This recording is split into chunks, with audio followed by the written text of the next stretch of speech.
Hey everyone, welcome back to the Hybrid Athlete Dad podcast. In today's episode, I'm going to be covering nutrition hacks for the hybrid athlete lifestyle. Now, before we get into today's episode, I'd just like to go over anything that's going on in my life when it comes to fitness, when it comes to nutrition, and anything in between that I think that you may find helpful. Maybe you'll find it interesting, maybe you'll find it funny, maybe you won't enjoy it at all. But I use this podcast as a medium to just talk about what's going on in my life, especially as I myself am going through this hybrid athlete journey. I've talked about it a few times before, but I've been reading a book called The Iron Cowboy by James Lawrence. I highly recommend checking it out. If you're an endurance athlete, I would imagine if you're listening to this podcast, that you're someone that likes to push yourself, you're someone that wants to grow, that wants to become a better lifter, a better runner. What I like about the book is James does 50 Ironman distance triathlons in 50 days in 50 states.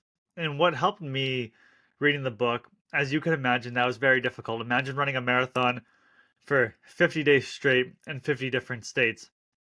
When I ran my marathon, I was very obviously sore. I wouldn't say down and out, but I mean, I was just, I was done running for a little bit. I ran the marathon, I did it, done. Now he's getting up and he's doing it every single day, day after day, day after day. And obviously in a different state, so you have to drive for the most part. He flew a little bit here and there, but that wasn't really too much. It was more flying. Obviously, to hit the 50 states, you're going Hawaii, you're going Alaska, makes more sense to fly and whatnot. And I think when I was reading that book, when he talks about how hard he went through and the challenges that he pushed himself, and it's me, and it's cold out, it's winter right now. I don't necessarily want to go outside and run 5 miles, 6 miles, 10 miles, whatever my run is for the day when it's cold. But then I think back to this book and the author and him doing these marathons every single day, and that's not including the 2.4 mile swim or the 112-ish mile bike ride that he'd been doing, and then obviously the lack of sleep mixed in with all of that. It doesn't make it seem as bad. If he can go out and he can do these 26.2 miles every single day, what's stopping me from going out and doing a 5 mile run in the cold? So I highly recommend checking that book out. I am almost finished with it. I believe I should finish it tomorrow, barring something comes up. I do like to spend about 30 to 45 minutes before work reading. Definitely took a little while to get through this book with some things coming up, but nonetheless, highly recommend that you check out the book. Something awesome that I just I sort of realized when I was at the gym a week ago, and I'm doing triceps. So you can picture this. So I'm in the back room of my gym. There's probably 6 or 7 benches, and then you have all your dumbbells in front of you, and then your barbells. But the barbells, I'm talking like the 25 pound, the 35, 45, 55, all the way up to 100. So I'm lying down and I'm doing skull crushers with it. The guy a couple benches over, he's doing where you have like the two dumbbells in your hand and you're bringing them to your face, lying flat on your back. He's also doing a variation of skull crushers. And then the third guy on the other side of the back room on the bench, he was doing the one where you have the dumbbell and you bring it over your head and then you bring it back up as a form of tricep extension. I was just thinking to myself, like, look at us, all three of us. We're all in the gym, obviously, and we're all doing a different tricep exercise, but the goal, whether I'm doing the dumbbells, don't bring them towards my face. For myself, I was using the barbell, or this individual where he's standing up and doing just the one dumbbell over his head, or behind his head, down his back, and then bringing it back up. But we all have the common goal, which is to grow our tricep. So I just thought that was interesting that there's so many different ways that you can go about working out. I prefer doing skull crushers and tricep extensions. Maybe they prefer doing the two dumbbells and bringing them towards their face. Maybe they prefer doing the one standing when they have the two dumbbell, or they have their two hands on the dumbbell and it's making a sort of triangle with the hand. But I just wanted to reiterate the point where you could be in the gym. Maybe for me, I did squats for a while. I felt as though they would hurt my back. The higher or the more weight that I would do when I would do squats, even when I was wearing a belt, I didn't feel great for my back. So I ended up doing hack squats and I found that was much better. So two different things. There are probably people that hate doing hack squats and only like doing squats. I prefer doing Bulgarian split squats over doing lunges. That's just my preference. Similar sort of exercise, but some people might have a preference over the other. So really just figuring out what works best for you. There's really no one size fits all when it comes to working out. Something I thought was interesting was I did a 10-mile run last Friday. And on this particular run, I just wanted to be nice and slow and steady. I wanted to keep my heart rate down because a lot of the times when I'm running throughout the week, my heart rate's like 160, 170. I'll take a look at my watch after, and I'll be in zone 3, zone 4, and then sometimes even a decent amount of time in zone 5. And for those listening, if you're wondering what that means, it's just different heart rates. Like you don't want to be running in zone 5 all the time. It's almost as if you're running in a sprint. That's your highest heart rate, and then obviously you can go down from there. So I wanted to keep it about zone 2, zone 3, and I find that if I listen to like too much of upbeat music, I want to push myself and I want to run fast, depending on what I'm listening to. So on this particular run, I decided to listen to some country music, which is honestly was pretty enjoyable. The weather was super nice. It was sunny. It was probably 20, 25 degrees, which was better than this last week that I ran. And was just listening to like Alabama, Alan Jackson, George Strait, and just really enjoyed the run. So sometimes I think you just need runs like that where you're just going out there and I'm just enjoying it. There's some runs I know, okay, Monday I'm going to be doing a tempo run. I want to do a warm up 1 mile, and then the next 3 or 4 miles I'm going to really push myself. Okay, Tuesday I know that I'm going to be doing hills, and that's really what I want to work on is just maintaining my speed when I'm going up these hills. Okay, Wednesday I know that I'm just going to take it nice and easy because I have a 5 mile run on Wednesdays. I just had leg day in the morning. My legs are smoked now. I'm running on tired legs and I'm just trying to see what that feels like. Okay, Fridays, I'm doing a long run. Do I want to push myself or do I want to pull back a little bit? In this particular run, I wanted to pull back a little bit. And then Saturdays, just I want to cap off the week a nice, easy 5 mile run where I have about 20% of the runs I do, obviously 1 out of 5, 20% is going to be hard. And then the rest are working on just different things, or maybe they're just doing a nice and easy run and just maintaining a good heart rate throughout the run. But again, I found that just listening to this country music, if you ever listen to these artists or bands, you know that it's very slow going, but it just helped put me in a good mood. It helped relax the run and just made it more enjoyable in the end. Now staying on the topic of running, this past week I was running on. So we had. Or let me back up a little bit. So we had an ice storm come through over the weekend, and honestly, it was quite the pain to shovel. Can't use a snowblower when it's an inch or two of ice in the driveway, and we have a decent sized driveway, but nonetheless, so there's ice everywhere.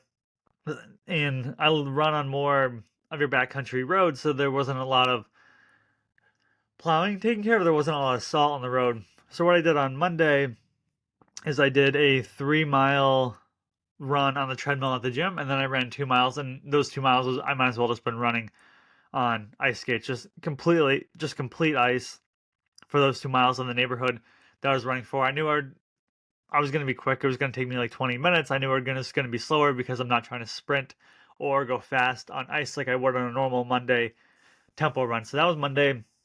And Tuesday's my hill runs. So I start off and I'm probably about a little over a mile and a half, 2 miles into my tempo run, or no, my hill run on this particular day. The backcountry road that I was going on, it was decent. It really wasn't that bad. But it's also, mind you, it's pretty cold out. So I think it was -1 on Tuesday, ended up being -2 on Wednesday. So not the most enjoyable temperatures. to be running in. And I say that because the ice isn't going to be melting when it's that cold, regardless if the sun is out or not. When it's -1, then it's -2. So there's still a ton of ice on the ground on Tuesday. And I get to this one particular neighborhood that I like to run, and it has a massive hill that I have to climb up. So it's about, I don't know, maybe 100 yards straight away. And then you gradually climb up a hill for probably about another 100 yards. And then there's different, I just call them inlets, like little circles you can run around the neighborhood. And then there's a big straightaway to get to the other side of the neighborhood. So for this particular run, I'm probably doing about probably half a mile to 3/4 of a mile in this neighborhood, in this spot. So this running through this entire neighborhood takes up about a mile and a half on my run. So this half mile, quarter of a mile section that I'm going through, it was all ice. I'm telling you, the road was probably, I don't know, 25 yards wide, all ice going up the hill.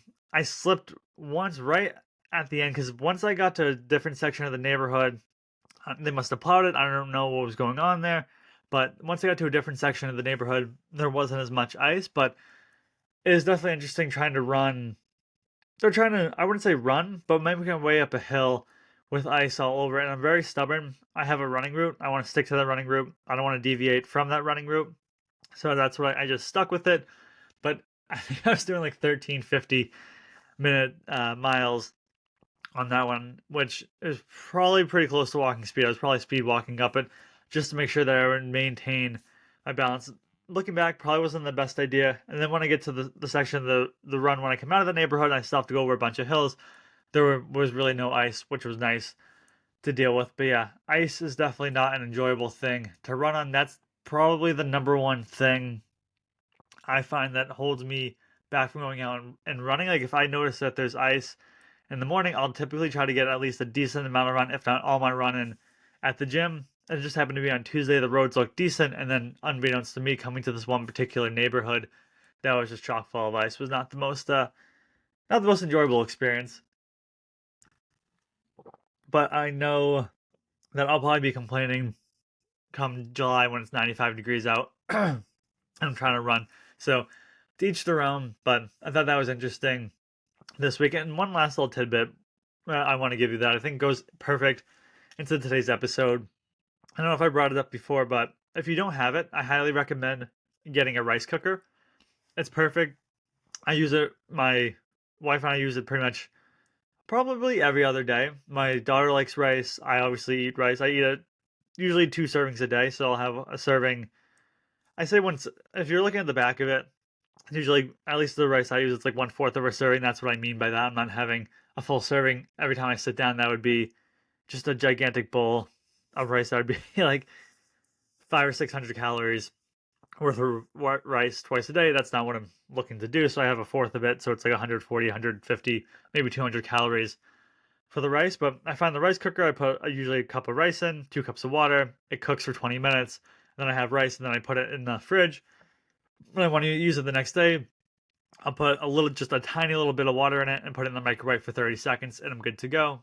It's just very beneficial because we eat a ton of rice.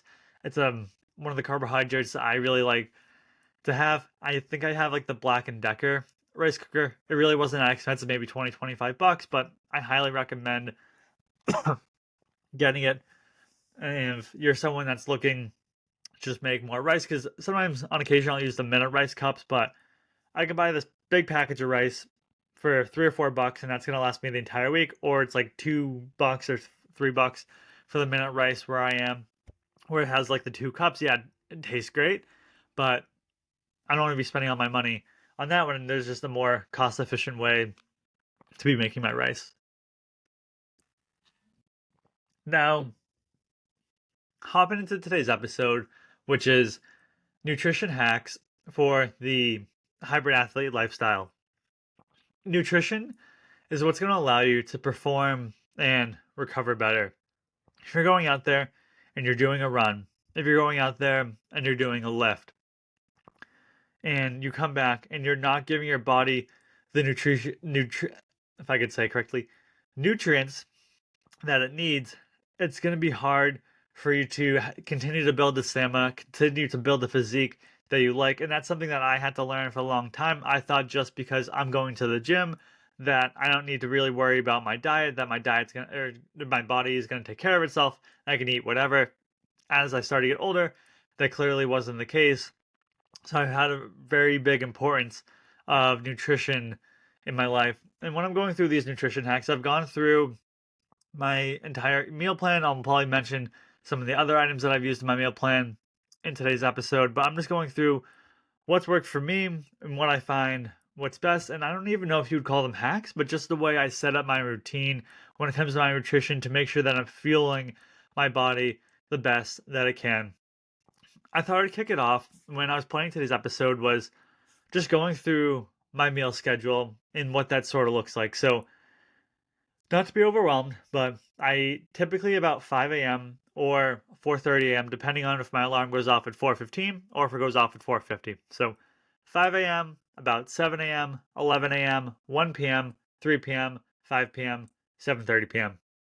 And the way that that looks like is 5 p.m. is usually a simple snack before I go to the gym. 7 a.m. is my actual breakfast. 11 a.m. is a snack, a little bit bigger of a snack. 1 p.m. is my lunch. 3 p.m. is another snack. 5 p.m. is a dinner. 7:30 p.m. That's usually my last snack of the day. Usually that's just something simple like an apple. Sometimes I might have this casein transparent labs protein and I'll make that and I'll throw some strawberries in with that and have that as a dessert. At 3 o'clock, I was struggling for a while trying to figure out my 3 o'clock snack because the issue I was running into is I find that when I have my dinner, that's when I have the most fat out of my day. A lot of the times we're eating steaks or burgers or even chicken, but depending on what side that we have with it. And I find that I don't necessarily want to have too much chicken for dinner because I have it for lunch. So to give you an example, this week we had London broil one night, we had tacos one night, we had burgers, and tonight we're having a protein pasta with bison meatballs and penne alla vodka sauce. So it's gonna taste great. But looking at the meatballs, I was just looking earlier this morning. I was trying to figure out how long they're gonna take to cook, and per 4 meatballs, it was 20 grams of fat. So I know that I want to keep my early meals to not have that much fat. So when it comes to dinner, because right now I'm trying to get in 70 grams, not trying to, but I want to stay around 70 grams of fat per day. And I don't want to be at 60 going into, not that I would feel guilty, but I just prefer to be around 30 or 40 going into dinner. That way I know I can eat it and I'm not going to be so far over my what I'm looking to get for my fat content for the day. Obviously, there's certain times if I'm going out to dinner and whatnot, I'm not going to worry about it that much. But typically during the week, I like to stay around what my goal is for the day. So that going back to that 3 o'clock snack, I was trying to figure out exactly what should I be eating for it, and because the problem I just kept finding myself like just a little bit under my calorie count, and I'll go into what that looks like in the next part of this podcast. But excuse me, what that 3 o'clock snack looks like for me now, and I found what was beneficial was I like to have rice cakes. So I just buy the Quaker rice cakes. I really have been enjoying the apple cinnamon, and I'll have 2 of those, which are 50 calories each, and I'll put a little bit of honey on them, or I have 4 of them, so that's 200 calories with a little, depending on what my day is looking like. Depending, like typically on Tuesdays and Thursdays, I'm going to be having 300 to 400 calories more for breakfast than I do on Monday, Wednesdays, Fridays. That's just the way that it shakes out. So maybe on Monday, Wednesdays, and Fridays, I have 4 of these rice cakes. They're delicious. So that's been my 3 o'clock snack lately going forward.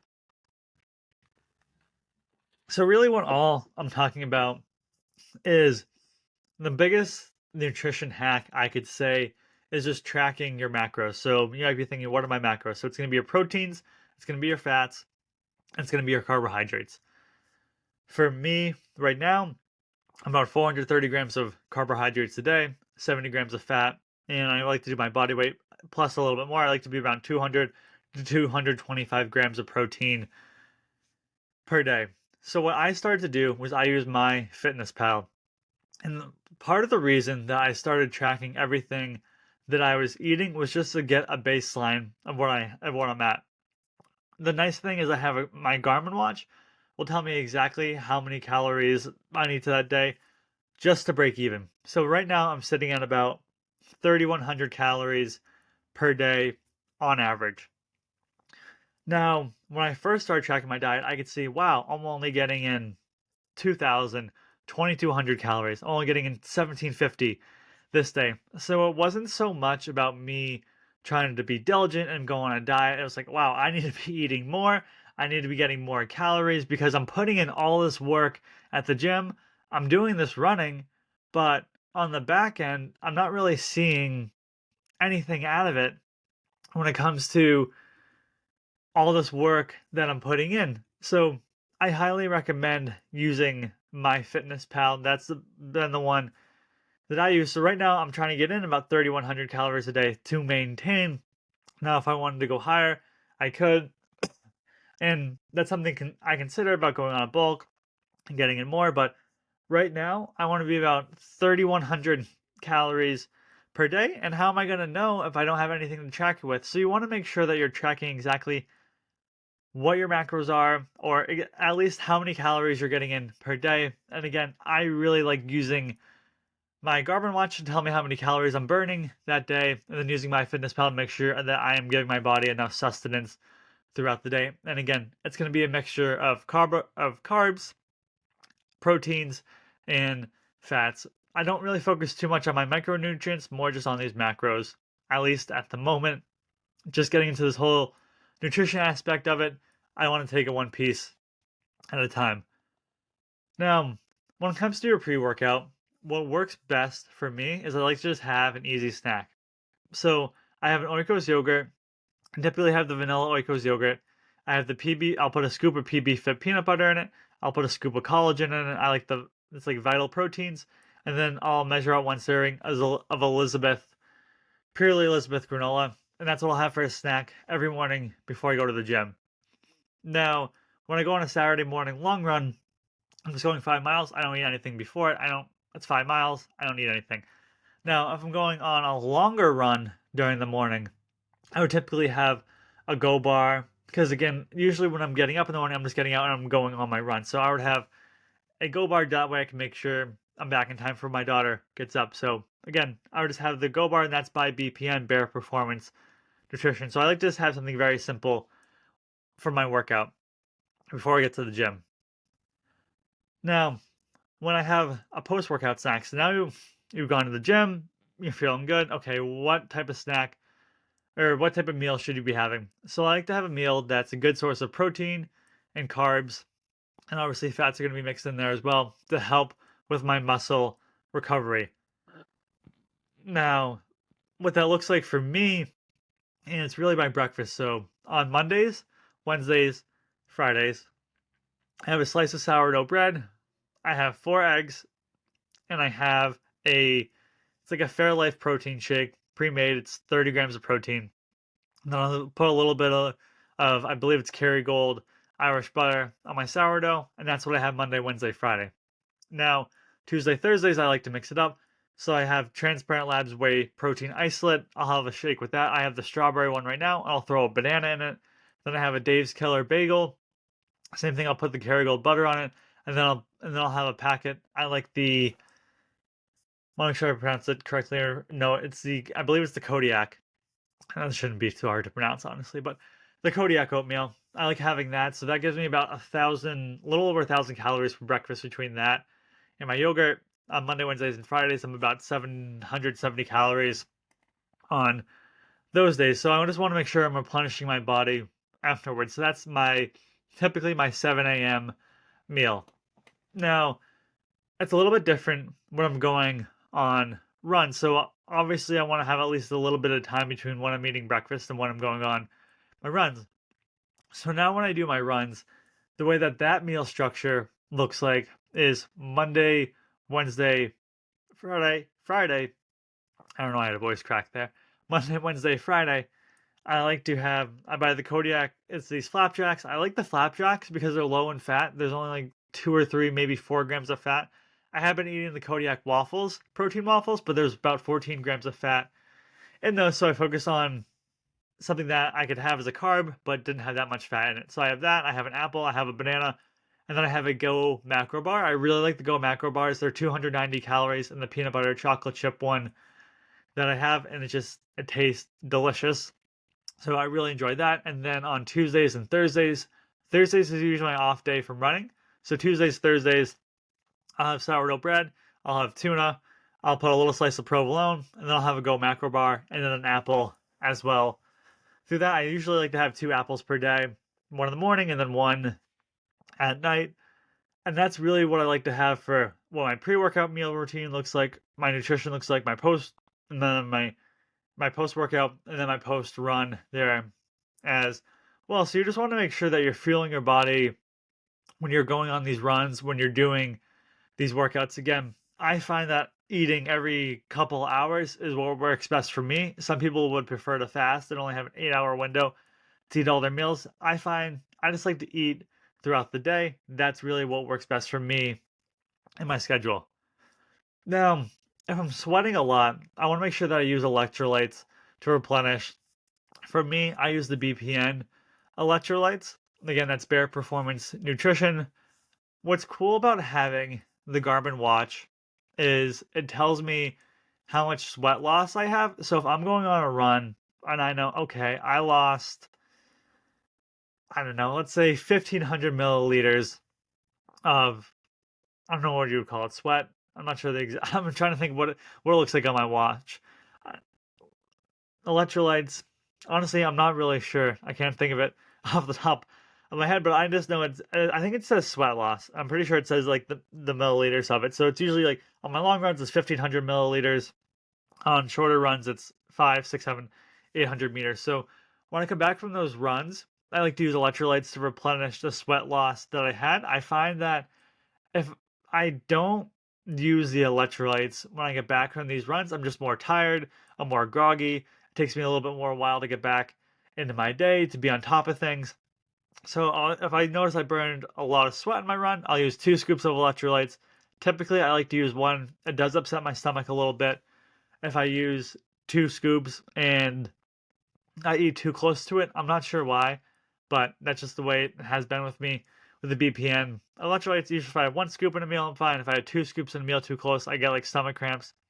Yeah, not sure why, but oh, it's like replacing like one problem with the other, where I'm replacing muscle cramps with fatigue and being tired. But it's a trade-off that I like to have. They typically don't last that long. You can try it out for yourself, but that's just the brand that I like. Now I'm thinking about it, it's probably not the best ringing endorsement for them. So I usually try to stick to 1 scoop unless I'm on my long run, and then I use 2 scoops, and I'm cognizant about how quickly I eat my next meal to it. So I would just make sure that if you're going out there and you're doing these runs, to make sure that you're replenishing using these electrolytes. Water is great, and obviously, but I highly recommend using these electrolytes. And I've talked about it before or on a previous episode where I used to drink Gatorade to get the electrolytes in a, I don't know, say 24-ounce bottle of Gatorade. Can't remember the exact measurement. There's 30, 40 grams of sugar in it, and there's 380 milligrams of sodium, which is going to be your electrolytes in essence. And where I can use the BPN one, no sugar, or I would imagine very, very minimal sugar. And I get 500 milligrams of sodium electrolytes, whatever you want to call it. So I highly recommend checking them out. I'm assuming there's other products. I like Transparent Labs for a lot of their products. I haven't tried out their electrolytes, but I would imagine that they would have good electrolytes as well. Now, a nutrition hack, and again, I really wouldn't call it a hack. It's just you're building up these habits, you're building up these routines, so that way you can set yourself up for success. One would be making sure that you plan your meals in advance, or you build some sort of routine. And even though you have a routine, and I can be very rigid in my meals, and I know, okay, I'm going to be having tacos every Tuesday, I'm going to be having burgers every Wednesday, I'm going to be having this meal every Thursday and Friday and Saturday and whatnot. You still want to be able to try to go out there and incorporate new things every so often. As an example, for lunch, I have 8 ounces of chicken breast. I put it in a crock pot, and I have it, you could call it pulled chicken, I guess. I'm not sure the exact term for it, but I have the chicken. I throw in a cup of broccoli. I cut up a red pepper, throw that in there, a serving of rice. Again, that's 1/4 of a serving, not the entire. I don't want anyone to make. I know I was talking about the rice cooker. I don't want anyone to make the rice and then have it in this gigantic bowl and try to eat all of it. I know I couldn't do it. And then I have that, and then I put a little Japanese barbecue sauce on it.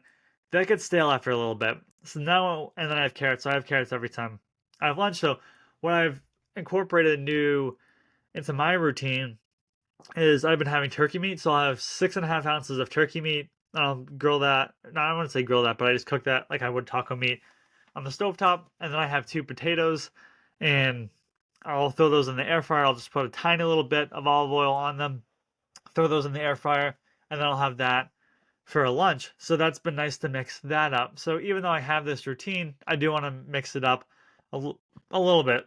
Also, when it comes to planning dinners in advance, again, I know right now, like our staple every Tuesday, it's going to be tacos. That's just, we enjoy tacos. Our daughter enjoys tacos. We're just going to keep it that way. Maybe I mix up turkey meat. Maybe I throw in bison meat. Maybe I throw in elk meat. I have elk meat in the fridge. I don't know why I've been afraid to try it.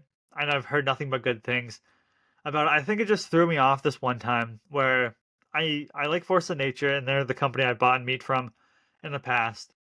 And not to digress too far, but I bought their bison meat, and I bought their, I don't know if it was regenerative or it was blend, but long story short, typically the package would just say bison beef or whatever you have called it. The blend one that I had bought the the bison beef, but it also had heart and liver mixed in. I don't know why. It grossed me it grossed me out just thinking about it. Buying that, so I don't know why. The elk has nothing to do with it. It's just straight up elk meat. I do have to try that at some point. Tonight I'm having the Force of Nature meatballs, which are bison meatballs that I was talking about a little bit earlier. And then same thing with dinner. Sometimes try to mix it up. As an example, cooked London broil for the first timer on the grill on Monday. That was not something we typically have, but I really enjoyed it. Obviously, it's a high protein source, and I typically would have broccoli and rice with it. Sometimes I'll throw in asparagus depending on what the meal is looking like for the week. But again, just planning in advance. Now, before we get to the end of today's episode, I also want to make sure that you're drinking enough water throughout the day. What I do is I have a shaker bottle. I'll throw a scoop of creatine. I'll throw a scoop of Endo Pump, both by BPN, in my shaker bottle. And it's about, I don't know, 20, 22 ounces. And I just make sure that I drink 4 or 5 of those bottles per day throughout the day. So I want to get in about 100 ounces of water per day. And then whatever I have in my protein shake, plus I like to have milk for dinner. And I'll have that as well. So whatever that is. So I just want to make sure that I'm getting enough water in. Obviously, I'm sweating a lot. I'm putting in a lot of effort at the gym. I want to make sure that I'm staying focused when I am working, when I am around my family. And I find that if I don't drink enough water, I just end up getting headaches. I feel really tired at the end of the day. And I don't drink coffee at this point in time. I actually did just buy a protein coffee because there are certain days where I go on a run and I'm just exhausted the rest of the day, no matter how much water I take. So I might try that. I bought the Quest protein coffee, so I'll see how that tastes and hopefully give everyone listening a review on that. But again, go back to just making sure they're drinking enough water throughout the day.